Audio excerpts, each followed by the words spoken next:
Good evening. Welcome to this edition of The Collective here on WSME Enlightenment Radio. BB, where positivity is everything.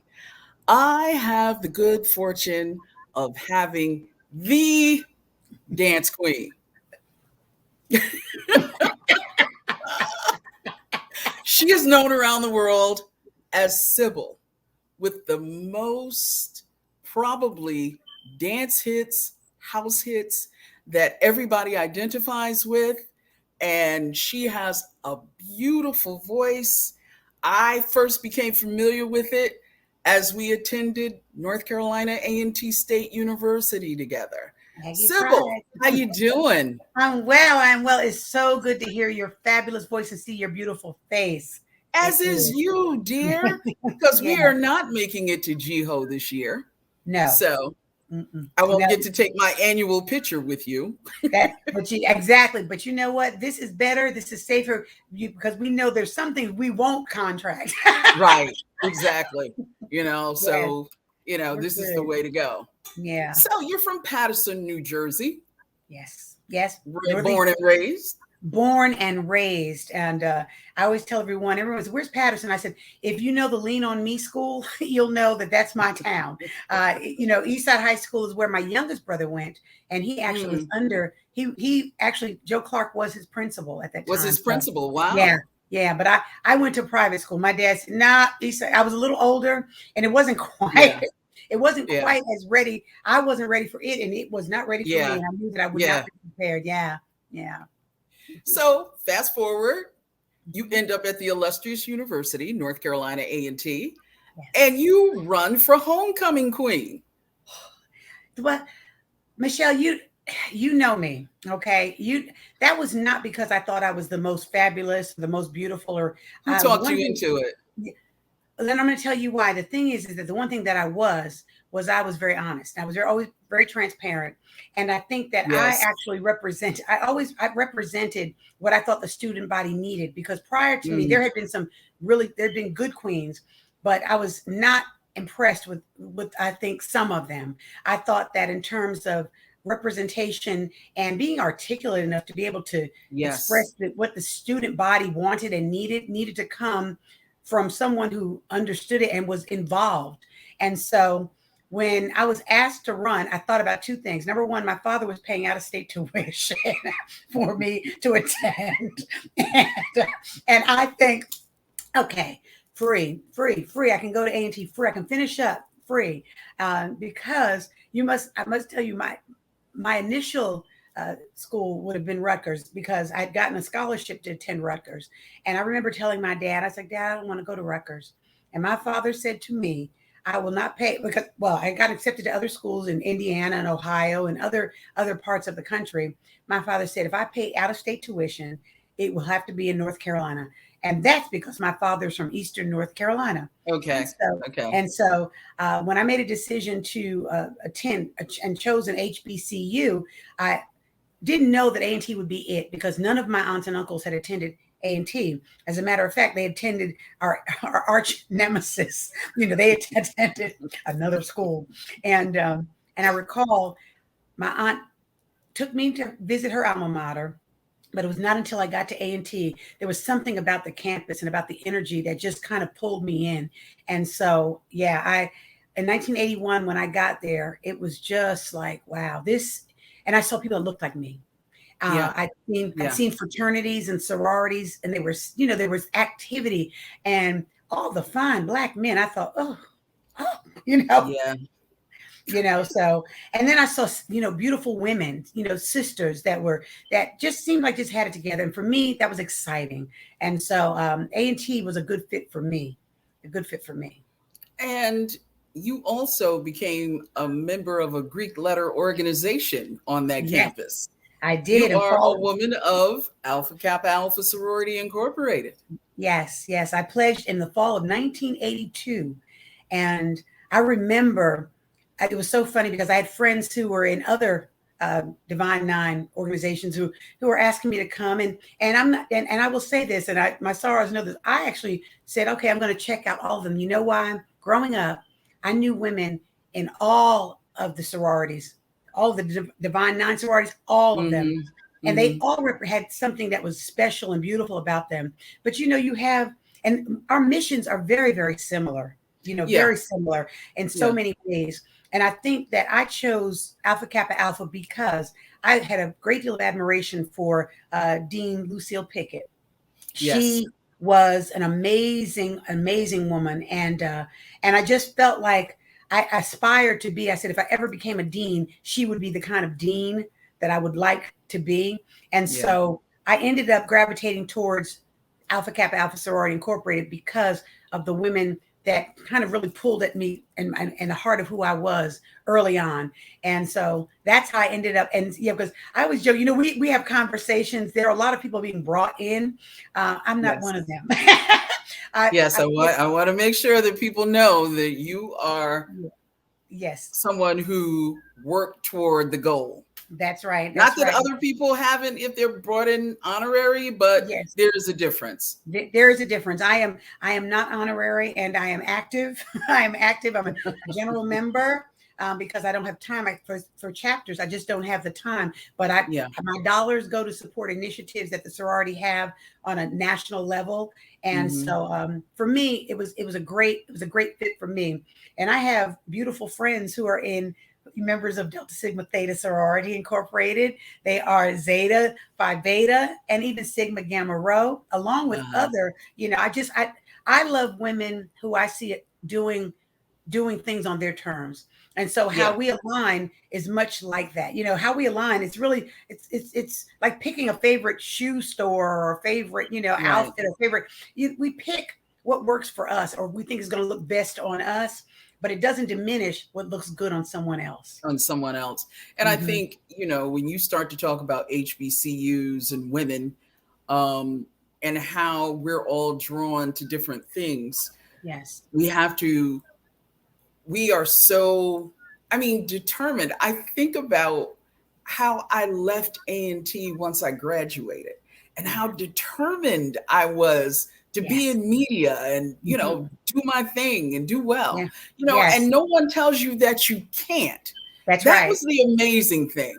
No one ever said, well, you may not be able to because of this, that, and the other, and I came back to Connecticut determined I am going to be and I think that is the collective arm linking that we do as undergraduates. That's right. We have a common goal. The school fills us with confidence to achieve that goal. That's right. And so consequently, when we leave, not only are we appreciative of the alma mater, but we're also determined to go out and represent it the way that we were taught. That's right. And I think that that's really important. I remember having a conversation with some friends of mine who attended different institutions, predominantly white institutions. And I remember them asking me, why did you could have gone anywhere. And I said, I went where I wanted to go. My anywhere may not have been yours. And I said, I went where I wanted to go. I had options.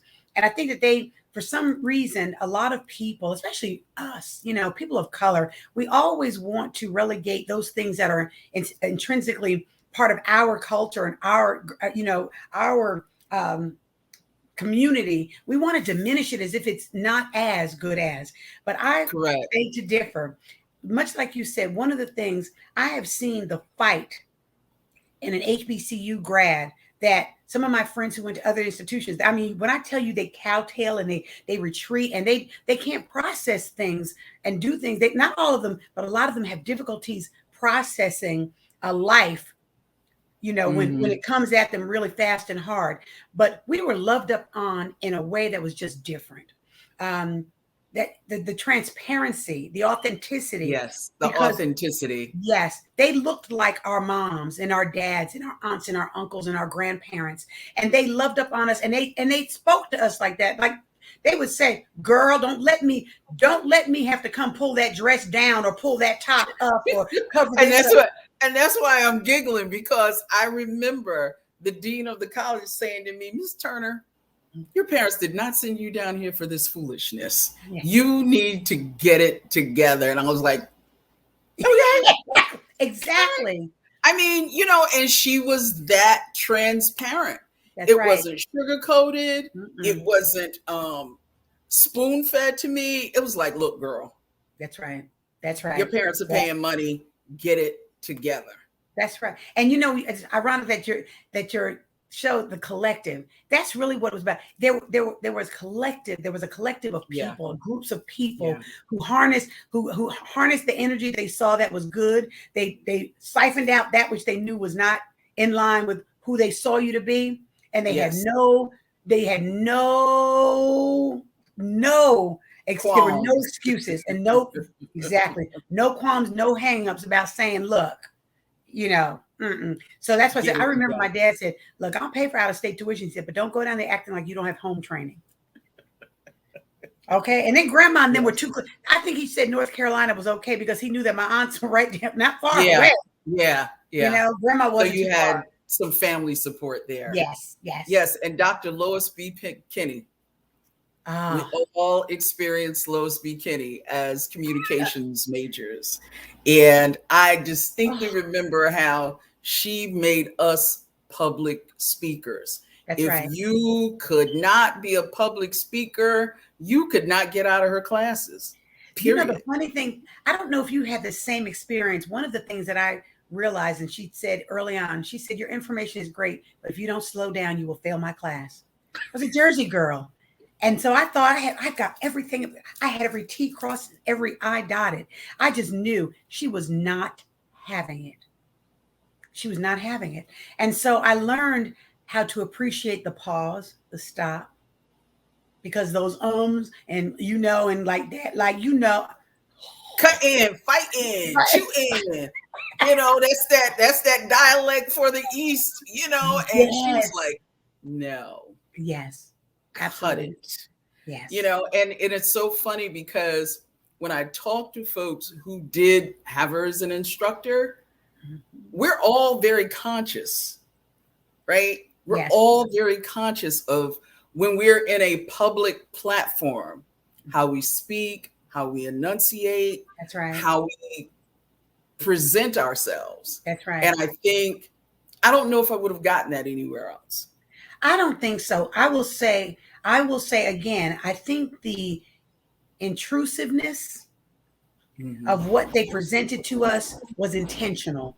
It was intentional that they provided us with the ammunition that we needed to be the best at what we were going to go out into the world and become, because they knew that because of the color of our skin, they knew because we were women, they knew that because we were Black men, they knew that we were going to have difficulties. And so for me, I think that they were like soldiers. They were like captains in the military who said, these are my soldiers. And I want to make sure that they are armed and ready to fight the fight. And that's the one thing that I remember and I recall so vividly. I've always said that if you want to experience as a person of color, have an experience that's very much in line with a different way of dispensing and receiving learning, even if it's just one semester, and have that experience, one semester. And I stayed for all 4 years.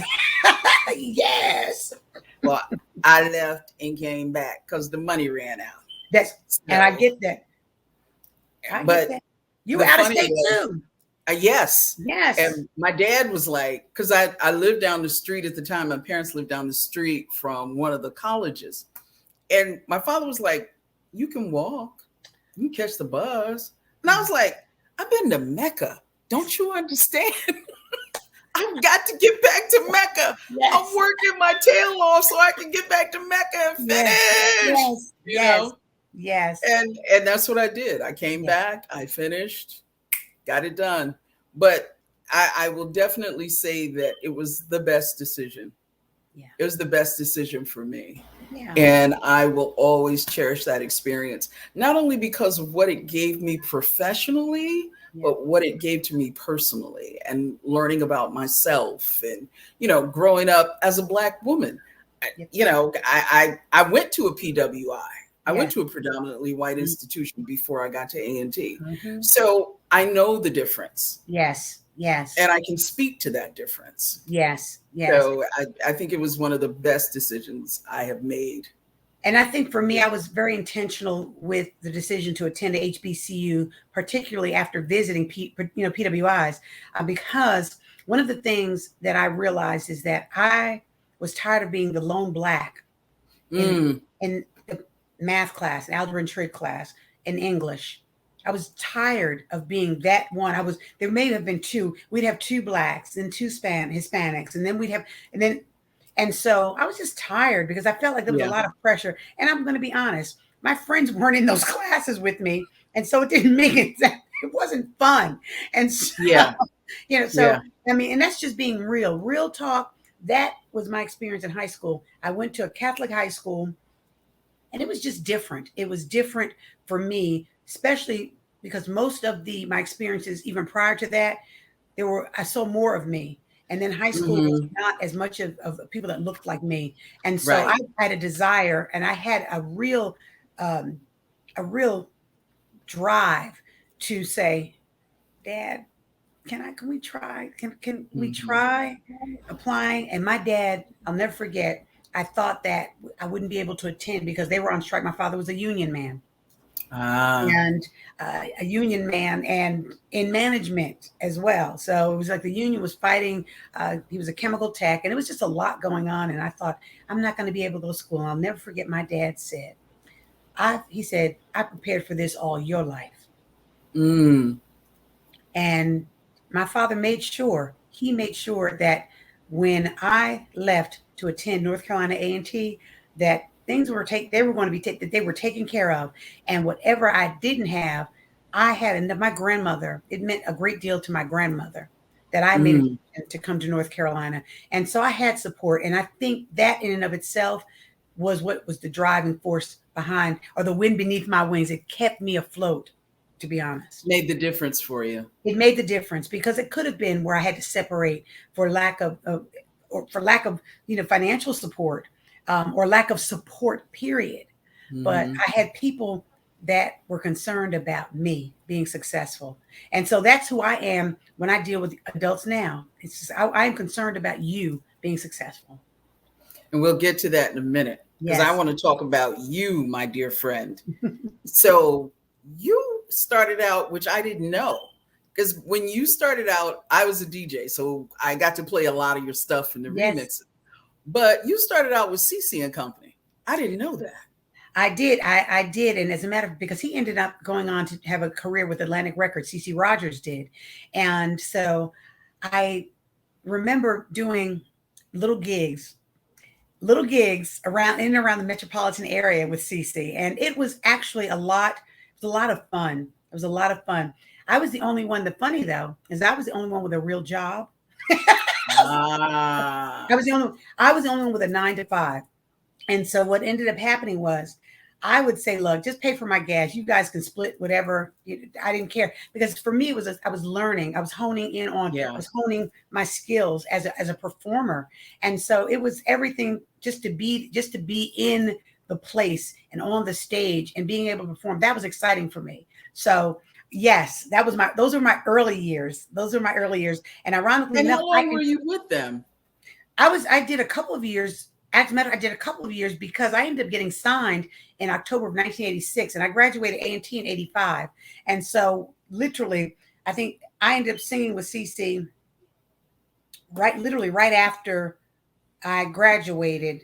Not too long after I graduated, I was actually in a club in it was Club 88 in East Orange, New Jersey, and they were playing. Okay.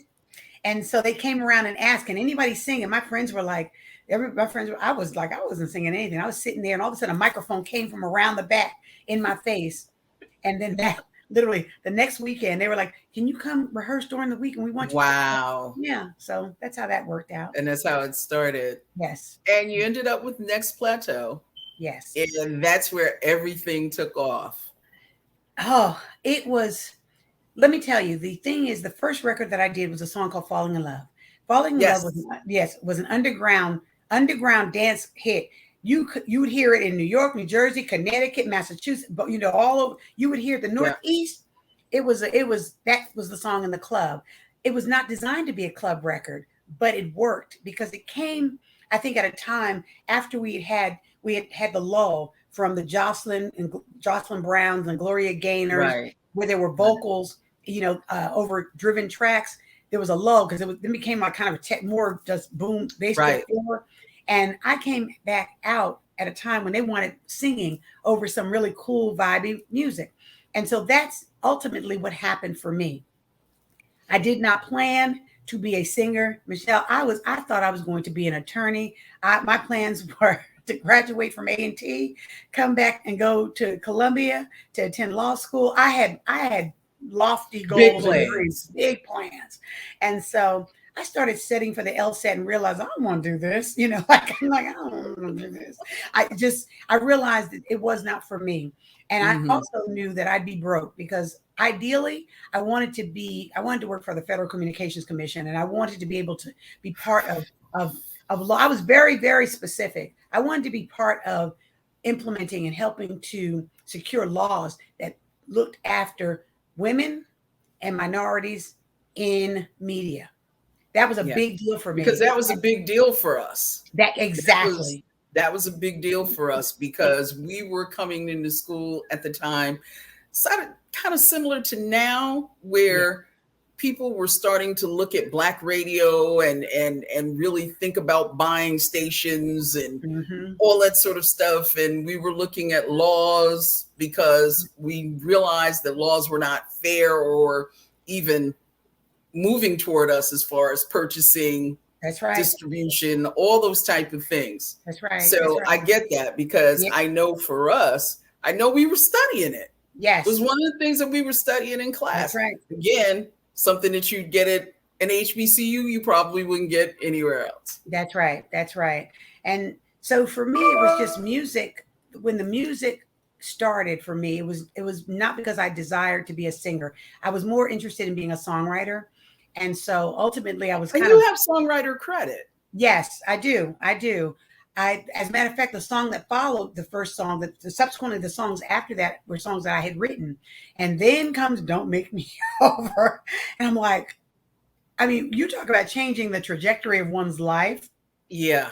Now, how'd that come to you? Because you did 2 Dionne Warwick songs or Burt Bacharach songs that became huge hits all over again. Yes. So how did that happen? The funny thing is that I was very familiar with Walk On By. I was familiar with it because it had multiple iterations of itself through other artists. Isaac Hayes. There were other people who had done it. I was not familiar with Don't Make Me Over. And then when I first heard it, I was like, I don't want to do this. But the record company president, Eddie O'Loughlin, said, Sybil, this is a perfect record for your voice. I think that you would do well. And I said, well, why can't we put Walk On By out first? And he said, I just think that we need to put this record out. He was adamant about us putting Don't Make Me Over out first. And I was totally against it. However, I didn't have the power to be able to stop it either. And needless to say, the first versions of it, it was relatively thin in terms of the production. It was not until we sent it to some soul kids in England who were very much instrumental, involved with the jazzy B and the soul to soul, that phenomenon. Yeah. It was not until they did a really beautiful facelift of the song that I said, wait a minute, hold up. This is really good. And that's honestly what changed for me. And that is the version that everyone knows. And so Walk On, and the funny thing is Walk On By was already there, but they created Don't Make Me Over to be more what it became, because Walk On By, it was so much easier to make that leap for that record because it was so well known. But Don't Make Me Over kind of set the tone for how radio perceived me and how they played me, because I was no longer just a dance. I was not just dance and being played during the mix shows. I was being played more frequently mainstream. And I mean, I was being asked. They were asking for my song on the radio. And that was a big deal. That was a big deal. And it was a big deal for someone who really, honestly, I was the reluctant artist. I was the reluctant artist. Yes. How No. so? Why? Out of fear. And a lot of times, I think it took me until now to really honestly accept that you're fearful of the things that you don't know. You hear all of these horror stories and the need for labels to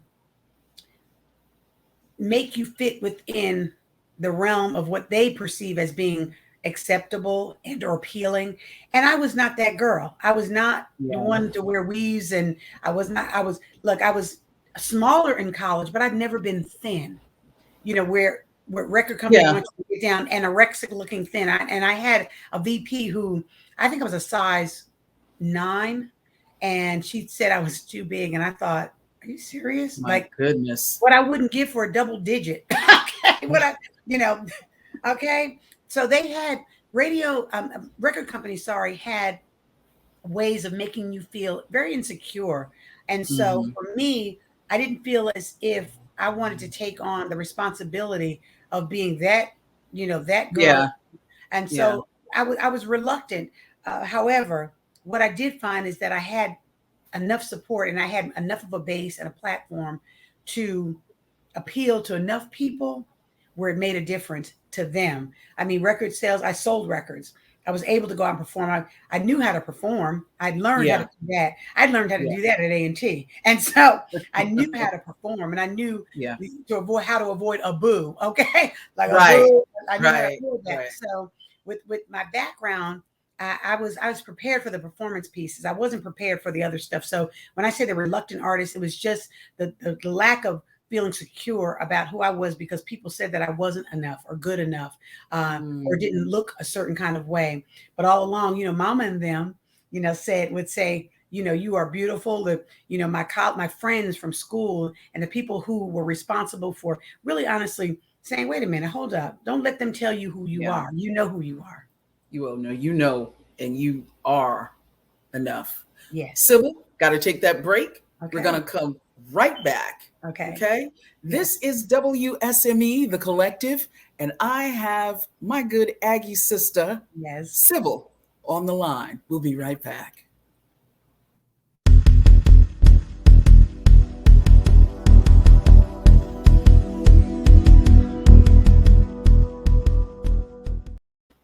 Returning to The Collective right here on WSME DB. I have the good fortune of being its host. My guest this evening is the one and only, as the kids say, the Sybil. Thank you so much for coming on. Really appreciate it. I'm glad to be here. Thank you. So you've become a big artist all over the world. Yeah. But specifically the United States and the UK. Why do you think you get so much love in the United Kingdom? The United Kingdom, I think it's because they have a tendency to, if they love you once, they'll love you on and on and on. We as a people in this country, the United States, have a tendency to compartmentalize artists based on race, ethnicity, who they think where they think you fall. In the UK, they have one chart. One, like in terms of one popular chart. And so you could be on the charts with a hip hop artist, a classical artist, a country artist. And so my exposure is a lot. That being the case, when my records came out, I was exposed to different people from all different backgrounds, and they loved me and still love me to this day. They support my records. They've supported my records. And DJs were a big part. I'm going to say this, DJs in the US and the UK, all over the world, to be honest with you, it has been DJs who have managed to keep me relevant when I was like, I could care less moments. Yeah. And that's just being real. You get to a certain age and you're like, I don't want to do this, because I knew that I had other gifts that I could explore and other talents and skills that I could explore. But I think the UK, they don't leave you because you are no longer on the charts. They stick with you because they loved the music. They love the art. They love what they heard then, and they stay. They come out and they see you and support you even long after the radio stops playing you. On top of that, they have more platforms for old school They have, they clamor for that. They want to see us there performing. I have a number of people, I guess I could say some that are artists who are American. They were born in the United States of America, who decided that they were going to leave the United States because they could make a living living and working in England, period. In the industry, in the music industry. In the music industry, especially in the music industry. And they've been successful. I get it. I get it. But it's funny, outside of there, I'm going to say the UK, but also South Africa, New Zealand. And New Zealand, yes. That freaked me out. Did that blow your mind? That blew my mind. But I think it was on the offshoot of having the success in the UK. I was sitting there thinking, like, really? I mean, they have, and they continue, to support me. I mean, I get information about my record, or I get correspondence from DJs in those countries, and they're like, I played you on my mix show and blah, blah, blah. And I think that is so cool. So I'm appreciative of being able to be heard outside of my homeland, because I will say this, when the homeland gets quiet, I was able to survive and thrive because I had love outside of the US. Yeah. And you still do things around the world. I was really impressed with your South Africa trip a few years back. Yeah. And you had some good folks on that tour with you. I did. How long were you there? Was it 2 weeks? We did 2 weeks there. And actually it was the Divas of Dance, and I was with Robin S. and Cece Peniston, and then Crystal Waters came on board later for the second tour. We had a really, really, really great time. I enjoyed South Africa. South Africa has been kind to me. I was one of the first artists after they allowed artists to come into the country in 1994, 93, 94. As a matter of fact, it was in the throes of the election before Mandela became elected president. And I remember going into the townships because I did not realize and understand the concept of being colored, being Black, being Afrikaans, being Zulu. I did not understand all of that. And I remember them asking, we would say we're Black Americans, and they were like, no, you're not, you're colored. And I thought, what does that mean? I didn't understand it. And it's because they said, if your hair and your complexion were of a certain hue, then it showed that there was a possibility that there was some type of other in your bloodline. Wow. And I thought, wow. So it was just really interesting for me. And so South Africa, I will say, is probably, it's like home to me. When I go to South Africa, I feel like I'm at home. I love the people. I have friends there and relationships with people there that I know I will have for the rest of my life. When they're going through, they let me know. They've had some upheaval that has gone on in parts of the country, because much like our George Floyd, they had some civil unrest and people of color, because again, although it's Africa, is color classism. I think that's probably more so than ours. Yeah. Than ours, yes. And so it's interesting and sad at the same time that people of color all around the world, in various countries, are experiencing levels of oppression and intimidation similar to ours, similar but different. Yeah. And so we have to just be mindful of that. We think of us and we think of what we're going through, and as if it's not happening elsewhere, but it is. Right. It really is. It really is. You received a BET award. Actually, let me say, I actually, years and years ago, I've gotten a number of awards. I've not gotten the BET award like they do now. But I'd gotten acknowledged when they had the show years ago, and it was Madeline Woods and with Sherry Carter during that time. And so I didn't get a BET award, but I got recognized by BET. Like a special recognition. Yes, right? Yes. Gosh, it would have been 1990. 1990, right? Yes. 1990. It was actually, don't make me up, during that time, during the early 90s. And so I think a lot of it had to do with some of the other things that I was involved with, because during that time, if you recall, the HIV and AIDS epidemic had become a major bone of contention with the creatives. There was this stigma that was attached to artists and to the gay community. And I had been very much involved with the gay community and their pride events for years. And I had friends. And so for me, I think the activism part of it is what made people look at me differently, because I was going in the late 80s, because it became a big deal in the late 80s. We were out of school, and it was I think, in the Northeast, I can't, testify to any other part of the country, but certainly in the Northeast, we were losing a lot of people. Yes. Not only in the creative communities, but moms and dads and grandparents, and no one would assist these people. That's right. And I was involved with a magazine called Lifebeat Magazine out of New York. It was my former agent, Steve Caviano, may he rest in peace. He had started the magazine in an attempt to be able to expose the doctors, the properties, the agencies that would assist those who were struggling and battling HIV and AIDS.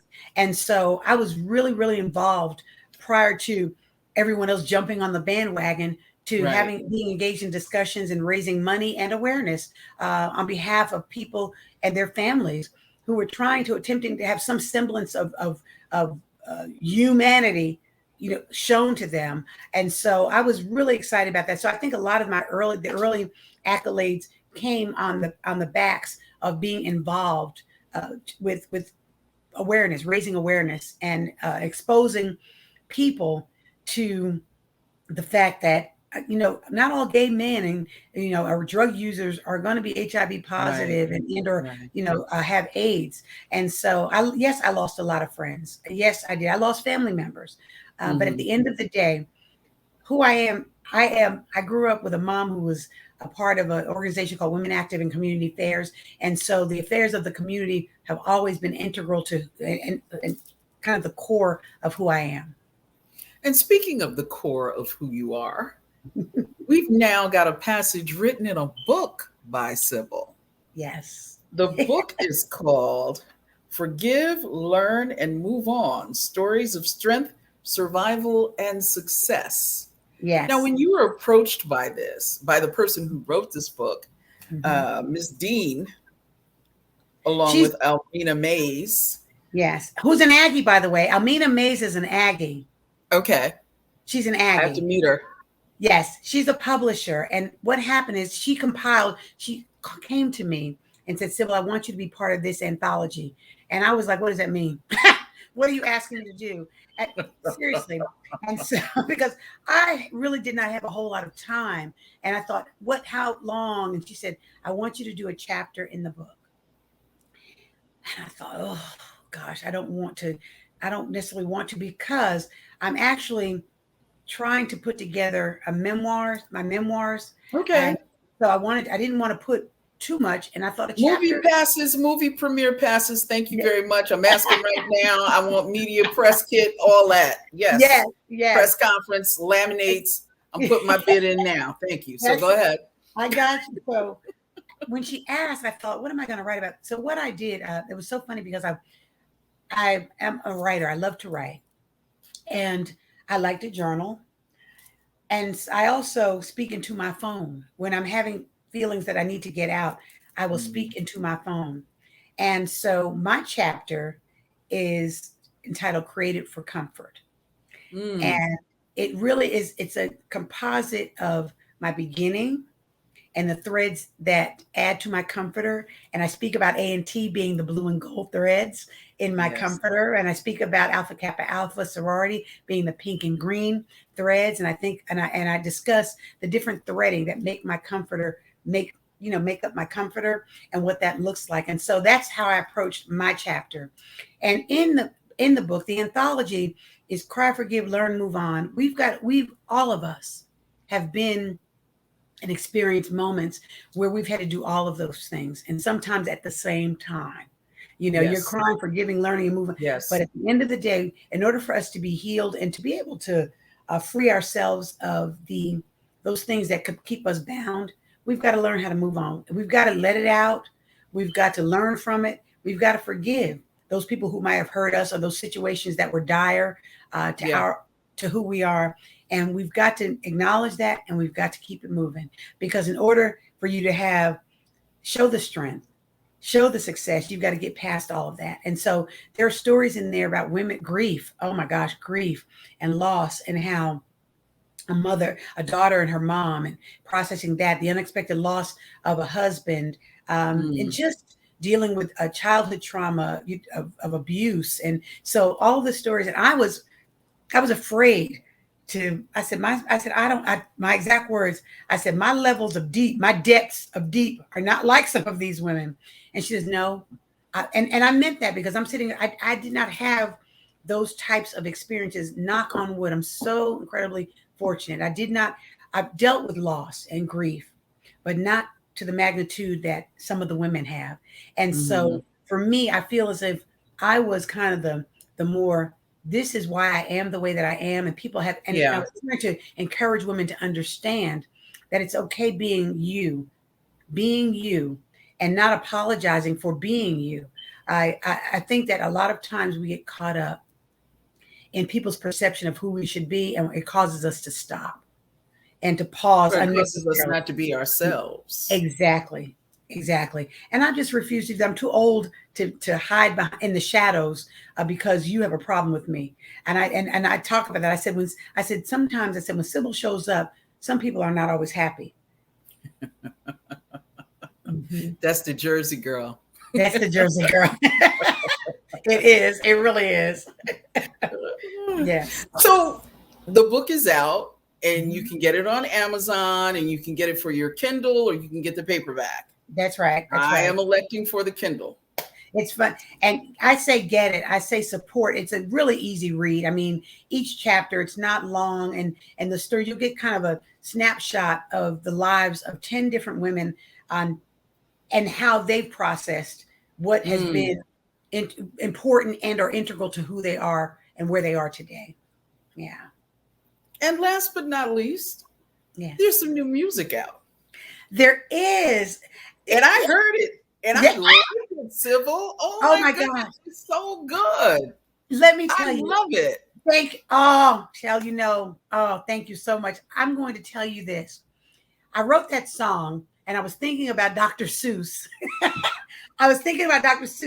You know, all the places you will go. That's the title of the song. Yes. And so for me, I was thinking from a perspective of emotionally in relationships, and how, it's just like where you go in these relationships. And so I was excited because I wrote that song. I actually used one of our students who graduated from our entertainment technology program to be my vocal engineer. Wow. And we produced it, and I sent it off to the other producers, and they did their magic. And it's on Quantize Records, and it can be purchased, TrackSource, Spotify. It can be purchased as you can buy it as a stream. And there are different mixes, and I'm so excited because the response has been crazy. It's been so well received by DJs who are like, we are so glad to hear your voice again on record. And because I was going to say, I think the DJs have been waiting for you to come back. I feel that. I feel so much of the love, from them. I want to be able to be who I am, but speak to an adult. I'm grown. I can't sing about silly things. Okay. I can't, I'm not going to. I refuse. And so my audience has grown up with me. And yes. They've grown up with me. And so I think that there's a real appreciation from the DJs who have been playing my records since the 80s. So the love that I have received, and I wrote this song, I produced the vocals, background, it's all me vocally. And people are like, who's singing background? They're like, that's Sybil. And so the one thing I know, look, I can still do that. I can still do that. You do jingles too. People may not realize that. Yeah. You do jingles as well. Well, the funny thing is that, it's early on, I started doing for PBS, I was doing Ghostwriter, like I was doing the songs for Ghostwriter and some of the Nickelodeon stuff because I had a good friend who was producing them. So I talk about that. I really wanted to get, because there's money in doing jingles. Luther did jingles and still did them after he became Luther. That's right. That's right. Because there's money. There's so much money to be made. And so I always wanted to, the funny thing is I've always wanted to be that voice on a national ad. It's going to come. It's going to come. I've always wanted to be that voice on a national ad, or international ad would be great too. I've actually done some commercials for India and some of the Asian countries. And I thought, wow, I wish that the US, yes. Yeah. Briefly, you and Frankie Knuckles. How did that happen? I know you miss him.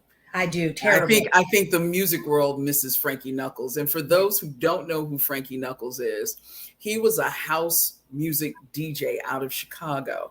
And he really bought a lot of different sounds, different mixes, first out of Chicago. And then they began to spread because of mixtapes. Mm-hmm. So that's how people like me on the East Coast, who didn't really know about Chicago house, we knew house.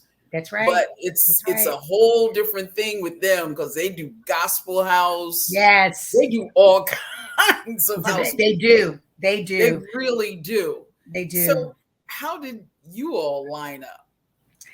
Frankie Knuckles was a big supporter of mine early on. And he supported my early records. I mean, you've got to understand, I was being played in the infamous Paradise Garage. I was being played. My records, Larry Levan played my records without question every weekend. A Sybil record, he was going to play it, but he would play Falling in Love and Let It Stay On for a long time. And then subsequently Let Yourself Go. Then My Love Is Guaranteed. He was a big supporter. And I'll never forget when Frankie Knuckles got hold of Let Yourself Go. He got in touch with me and he said, baby, you are my muse. Ooh. And I was like, this Frankie Knuckles, this Frankie Knuckles, he is that man. He is that dude. Yeah. From that point on, he always supported my music. And so when he had a project that he wanted to do, Beyond the Tone Arm project with Eric Kupper, he called me and he said, Sybil, I want to redo Let Yourself Go.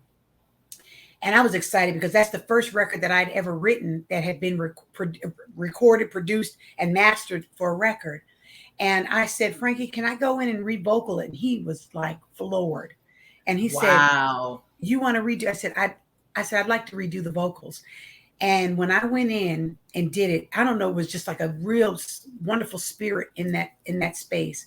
And when I sent it to him, he called me screaming, because I gave him some new elements to the record. And so ultimately, the version that I sent to him and the remix, we did so well. And from that point, Frankie has I will never ever, there's not been a DJ that has been more admired and respected because he was a kind man. He was a kind man. There are a lot of good DJs who are successful, but when people speak about Frankie Knuckles, they speak about the gentleness of who he was. He was an extremely talented man who reached out to bring together people that he loved and who he admired and respected.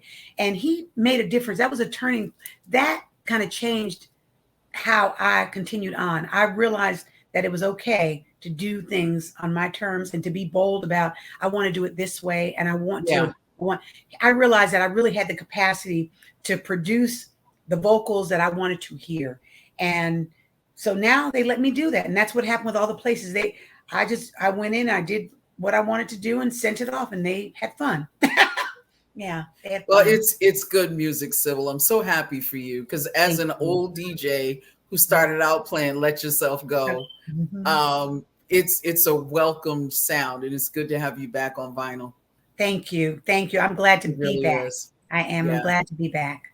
Yeah. So you can get it in any of your streaming services. Yes, you can. It's on Quantize Records, and it's All the Places We Will Go. It's Sybil and Frank Blythe. He's a British soul man, and so it's yeah. So he said, I want to hear you again, and so it's Sybil and Frank Blythe. All the Places We Will Go on Quantize Records. And so, no homecoming this year. No. You're living your life fabulously in North Carolina. I am.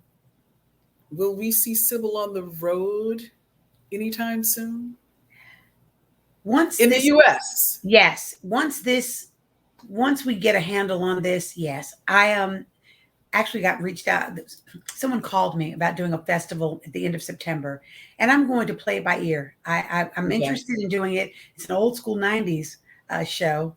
And nice. So I think, and they want me to be the surprise guest, but they're going to pay me.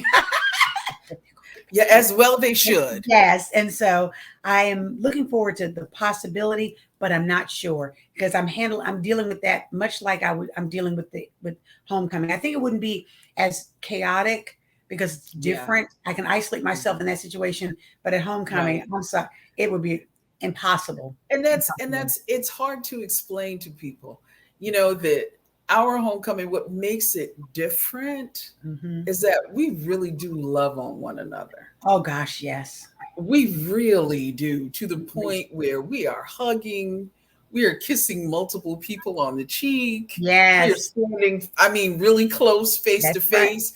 We're standing shoulder to shoulder on the plots. Exactly. It's a different type thing. And nobody is hostile.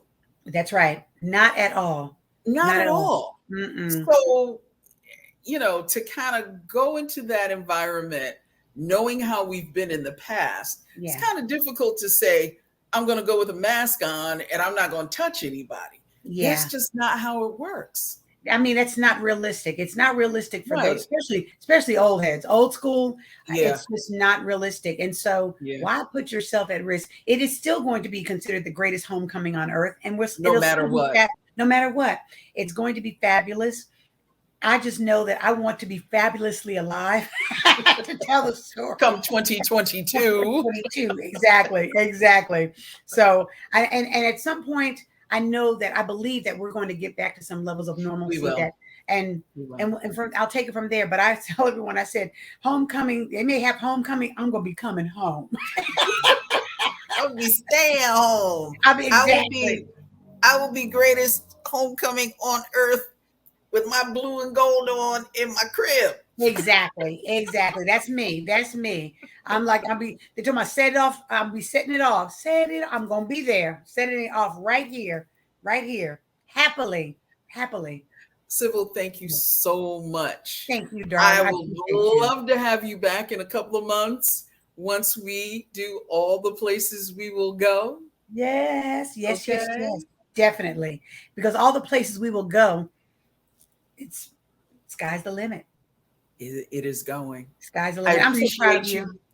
Thank you. I'm so proud of you. You've always been that girl, and your voice has always been. I've always loved your voice, and it was made.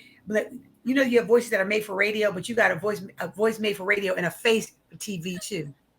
Well, we're gonna make that change. That's coming. Okay. I have some things in the works. Good. So I'll keep you posted. You please. I'll keep you posted. Thank you, my Aggie sister. I love you. Thank you, my Aggie sister. I love you so much. Yes. And it's great to see you. And thank you so much for lending your time and energy to the collective. It is much appreciated.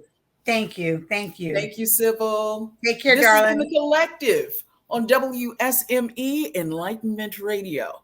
We'll be back next Sunday. So don't forget to tune in at 6 p.m.